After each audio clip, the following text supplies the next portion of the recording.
અત્યારે આખી દુનિયામાં એક જ ચર્ચાનો વિષય ચાલી રહ્યો છે. સ્પેશિયલી આપણા ભારત દેશની વાત કરું તો એ છે બજેટ બજેટ બજેટ. પણ આજે આપણે એ જાણવાના છીએ કે આ બજેટનો અર્થ શું થાય. એટલે દેશના સમગ્ર નાણાકીય વર્ષનો હિસાબ કે જેને આપણે બજેટ કહીએ છીએ.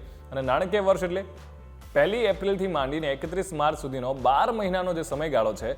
અર્થાત નાણામંત્રી દેશને પૈસા ક્યાંથી મળશે, ક્યાં ખર્ચ થશે અને એનો હિસાબ તૈયાર કરે છે, જેને બજેટ કહેવામાં આવે છે. હવે આ પરંપરા છે બહુ જૂની છે. એટલે બ્રિટિશ કાળ હતું ત્યારથી સંસદમાં એ કરવામાં આવતી હતી અને એ સમયે ત્યાંના નાણામંત્રી આ તમામ ખાતાઓને ચામડાની બેગમાં ભરીને લાવતા હતા અને ચામડાની થેલીને ફ્રેન્ચમાં બુગેટ કહેવામાં આવતું હતું. એટલે અંગ્રેજીમાં એને બજેટ કહેવામાં આવે છે. હવે આ કારણોસર સમગ્ર વિશ્વમાં પછી એ દિવસ હોય કે ઘર હોય કે દેશ હોય એ બધા જ આવકના હિસાબને બજેટ કહેવામાં આવે છે.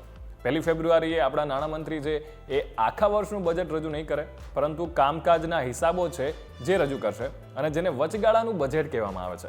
એટલે દેશમાં આ વર્ષે જે ચૂંટણી યોજાવા જઈ રહી છે એ વર્તમાન સરકાર માત્ર 5 મહિના જ કામ કરશે અને ચૂંટણી પછી સરકાર આવશે.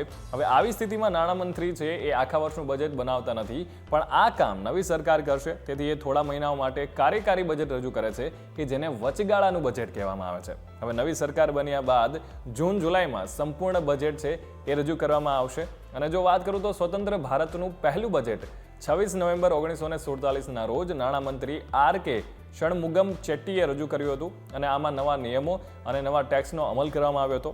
95 દિવસ પછી 1948-49માં સંપૂર્ણ બજેટ છે એ રજૂ કરવામાં આવ્યું હતું. એટલે એ બજેટ રજૂ કરતી વખતે ષણમુગમે જે શબ્દનો ઉપયોગ કર્યો હતો બજેટ વચગાળાનું છે અને બસ ત્યાંથી જ આ વચગાળાનું બજેટ છે એ શબ્દ અસ્તિત્વમાં આવ્યો. આવા જ વિડીયો જોવા માટે ફોલો કરતા રહો વાઇબ્સ ઓફ ઇન્ડિયા.